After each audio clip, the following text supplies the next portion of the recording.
bigyan natin ng reaction, opinion ngayon itong latest post ni Attorney Rowena Guanzon 40 minutes ago. Sabi niya, ikulong si BBM, Romualdez at Saldico.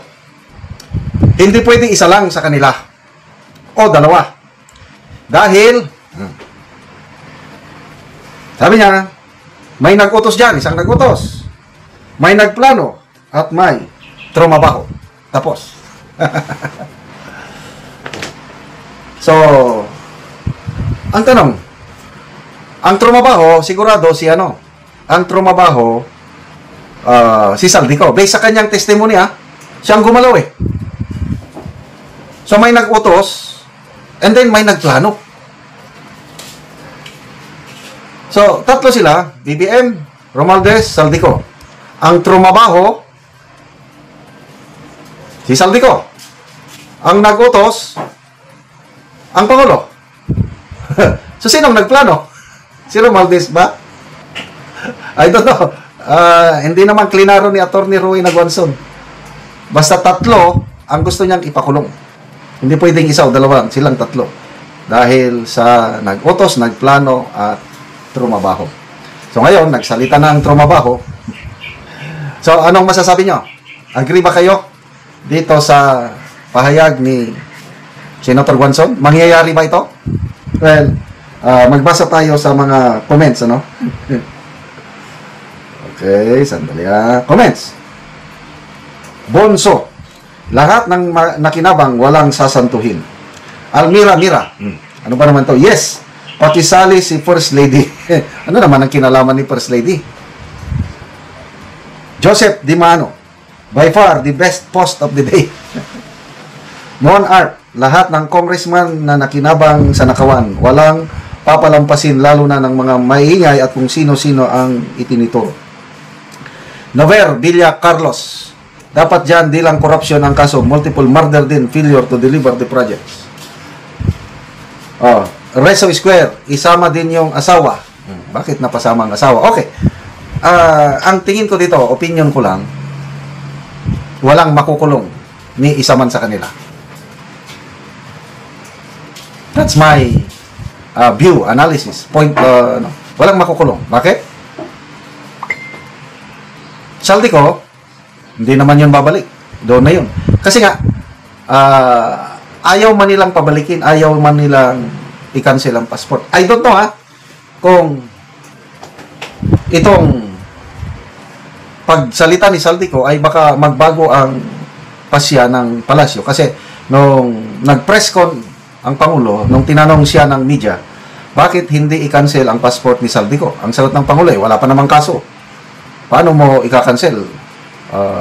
Dapat sundin ang due process, parang ganon. So ngayon, nagsalita na siya at tinuturo ang Pangulo. Baka ang resback ng palasyo is, sige na, i-cancel yun ang passport para pilitin, ano. Kaya lang, kung pilitin nilang pabalikin, edi lalong, kasi kung babalik si Saldico at mag-oath siya, may value na ang kanyang, ano. Magkakaroon na ng value ang kanyang sinasabi. Sa ngayon kasi, puros kwento lang. Na, tama naman ang sabi ni Senator Lacson na there is no probative value dahil puros kwento. So, tingin ko, hindi pa rin ika-cancel ng administrasyon ang passport ni Saldico para hindi siya uwi at mag-taking na kasi napaka grabe ang kanyang akusasyon dahil presidente na ang kanyang tinatarget. So, yung part to sa kanyang maklaro na natin na sa 100 billion na ipinasingit ng Pangulo, 25 billion ang talagang pakinabang ng Pangulo nakuha niya mismo. Yun ang naintindihan ko sa kanyang part to na pasabog. Hindi naman yung 100 billion ay napunta lahat sa Pangulo. Ang clear money na napunta sa Pangulo is 25 billion. So, again, these are just allegations. It does not hold any value in court of law, but ang labanan ngayon is court of public opinion. So, ang mga karamihan, mga loyalists, mga kakampings, dinidismiss ang allegation ni Saldico, wala yan. So, tayo ng mga DDS, ako, personally, naniniwala ako sa sinasabi ni Saldico dahil nagtugma-tugma sa sinasabi ng iba pa.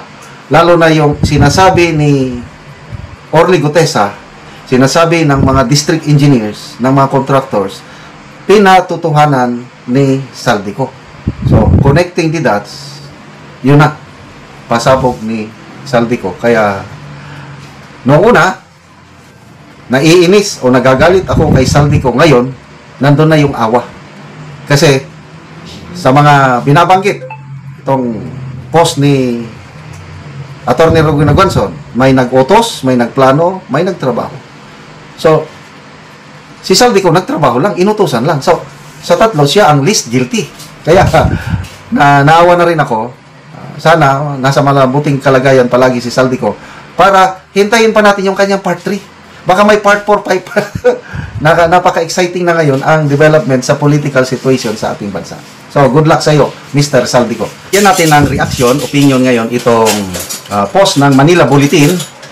Sagot ito ng Palasyo dito sa part 2, pasabog ni Saldico, na kung saan kinumpirma ni Mr. Saldico, totoo yung pahayag ni Orly Gutesa na nagdi-deliver siya ng pera sa Malacanang, mali-maleta, with pictures pa. So, ang sagot ng Palasyo, baseless, wild accusation.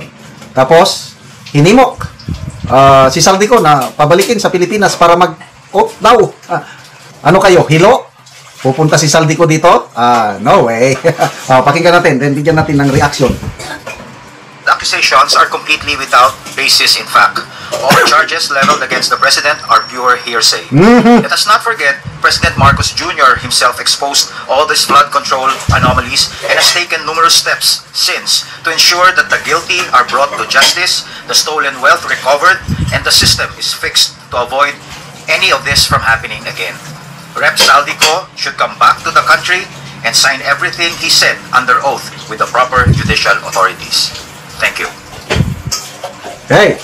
So, unahin natin yung panawagan ng Malacanang. Pawiin si Saldico. Kung kayo si ex-congressman Saldico, pagkatapos nyong ilahad yung nalalaman nyo at inaakusahan mo ang presidente na nag-insert ng 100 billion, uuwi pa ba kayo? Kung ako si Mr. Saldico, hindi na ako uwi. Dahil talagang magiging Ninoy Aquino II ako. Hindi na yan uwi si Saldico. Ito, may mga nabasa akong comments kanina. Noong una, ang mga kababayan natin, Filipinos all around the world, binabantayan din na sila Saldico. Galit eh. Galit. May mga videos na papanood ko. Nasa Madrid ako. Ito, balita, nandito si Saldico sa hotel na yan. Babantayan natin. So, binabantayan nila para videohan, para i-post. Kasi galit. Kanina, may nabasa akong post. Mga kababayan sa iba't ibang panig ng mundo, bantayan nyo si Saldico at proteksyonan ninyo. Nabaliktad na. Noong una, galit ang mga Pilipino kay Saldico. Ngayon, itong paglalahad niya, yung nalalaman niyang katotohanan, lumalabas, mas marami ang naniniwala sa payag ni Saldico. Kasi nga, ang tugma-tugma. Yung sinasabi, sabi ng press secretary, baseless. Baseless, wala daw basihan. Anong walang basihan? Una, nagsalita si Gutesa. And I believe, hindi naman nag-usap si Gutesa at saka si Saldico. Si Gutesa, empleyado ni Saldico, nakonsensya lang sa nangyayari, na kasama na pala siya sa lokohan, kaya nagboluntaryo na naglahad ng kanyang nalalaman, na pinagdudahan pa. Sinong nagduda? Senador. Imbis na doon na i-focusan ang investigasyon, pinagdudahan pa ni Senator Lacson. Ano ba yan? Naglahad siya. Ganito. So, ang problema, walang magpapatotoo sa sinasabi ni Gutesa. Naghihintay tayo ng kapwa niya security guard ni Saldico, mga Marines, nalalabas para magpatotoo. Kailang walang lumabas. Di ba? And then, di ba, nagdarasal tayo. Ako, everyday, nagdarasal ako. Panginoon, nakita mo ang grabing korupsyon sa aming bansa. Please, makialam ka. Kasi nakakaya. The Philippines is the only Christian country in Asia. Ano ba yan? Kristiyano tayo, tagasunod ng Panginoong Isus, kailang well-known sa korupsyon, di ba nakakaya? Kaya Panginoon, please intervene. I believe ito na, answered prayers ito, na itong si Saldico, na konsensya, ilakad na lang katotohanan, ito nagsasabi. So, hindi lang mga Marines, hindi lang security guard ang nagpatotoo sa sinasabi ni Gutesa, kundi mismo na si Saldico. Totoo, sabi niya. Yung statement ni Gutesa na nagdi-deliver ng basura, mali-maleta, papunta sa Malacanang, totoo. What more do we need? Oath pa? Inyo lang ng oath. Malacanang, Blue Ribbon Committee, inyo na lang oath. Kami, ako, kontento na ako.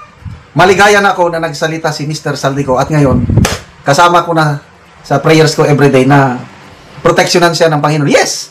Guilty siya, may kasalanan siya. Lahat man tayo makasalanan eh. Sino bang walang kasalanan sa atin? But, once ka nagkasala ka at aminin mo lang, humingi ka ng patawad sa Panginoon, papatawarin ka ng Panginoon. And I believe itong si Saldico, baka nag-abot na sa punto ng buhay niya yung repentance. So dahil pinagsisihan niya yung kasalanan niya, nagsasabi na siya ng totoo. And I believe, mas magaan na ngayon ang loob ni Saldico. I believe, nakakatulog na siya ng mahimbing ngayon. Kaya nga, yung mga nababasa kong post niya, let's protect Saldico, let's pray for Saldico. Yung dating kinaiinisan, kinakagalitan na baliktad. Oh, marami ng taong bayan na gustong maproteksyonan si Saldico. Kasi, I believe, marami pa siyang ilalahad. May part 3 pa siya eh. Oh, kung napanood yung part 1 niya, sabi niya, after part 1, abangan ang part 2. Oh, ngayon, may part 2 na. Mayroon pang abangan ang part 3. Ilang parts kaya ito? Nako, ang taga-powers that be, mga taga-palasyo, hindi na nakakatulog ng mahimbing. Sige lang, deny ng deny. No problem. Bahala ang taong bayan. Nasa court of public opinion tayo ngayon. Deny ng Malacanang, baseless, hindi totoo yan. Oh, kami naman, tayo naman, ako, totoo yan, naniniwala ko. So, good luck sa mga susunod na pasabog ni Mr. Saldico. At sana manatili kayong mga kababayan natin sa abroad. Kung makita nyo si Saldico, lapitan nyo, pasalamatan nyo, para naman ipagdasal nyo, para mas ma-encourage siya na sabihin pa kung ano ang nalalaman niya. Bigyan natin ng reaction, opinion ngayon, itong post ng ABS-CBN News tungkol ito sa pahayag ni Senator Marcoleta sa Blue Ribbon Committee hearing kahapon, na kung saan formal na i-bring out o pinalam sa committee hearing na nagsalita na si Saldico at dapat huwag nating ipagwalang bahala ito. Hinamon niya ang committee, ang chairman, na pagtuunan natin ng pansin ito dahil nakakabahala ang mga pahayag na ito. Oh, pakinggan muna natin ang kanyang pahayag sa Blue Ribbon Committee hearing. Hindi po lang anong oras, but I think earlier hours, nagpadala yata former Congressman Saldico a video recording. At dyan po ay napakarami niyang sinasabi na aligasyon, ngunit hindi po pwedeng hindi bigyan po ng atensyon. Nagpapatunay lamang po na lumawak na po talaga at lumalim ang pinag-uusapan nating problema. We cannot ignore that statement uploaded in the Facebook, Mr. Chair. So, kung ang tinatanong ni Senator Sherwin kanina na pinipilit na sinasagot ni Prosecutor Prosecutor General Padulyon, sino po ba yung pinaprosecute natin ngayon? Mga accessories or mga... Meron po bang mga pangalan na? Yeah, may I respond, Mr. Chair? As I mentioned earlier... Okay, so talagang isang pasabog na, kung ano pa, malakas na pasabog, yung pahayag ni ex-Congressman Saldico. And I agree dito sa pahayag ni Senator Marcoleta na hindi natin pwede ipagsawalang bahala. Yan ang kanya. Kaya lang, paglabas ni Senator Lacson sa hearing, in-interview sa media, I don't know sa akin lang ito, nakakadismaya yung sabi niya na walang probative value. Bakit? Hindi daw under oath. So, nung sabi ng chairman ng Blue Ribbon, dapat babalik sa Pilipinas si ex-Congressman Saldico, mag-appear sa Blue Ribbon, ang mag-take oath para may value. Yun ang sinasabi niya. Well, yun ang ideal na gagawin sana under ideal circumstances. But the question is, who can assure the safety of Mr. Saldico pag uwi niya? Is there anybody can the Blue Ribbon Committee Chairman assure the safety of Mr. Saldico pag uwi? So, yun ang panawagan. Babalik siya. Kahit nga si Congressman Laila de Lima, ganun din ang kanyang payag, we urge Congressman Saldico to come home and cooperate in the ongoing investigation. But can the good Congresswoman, assure the safety of Mr. Saldico?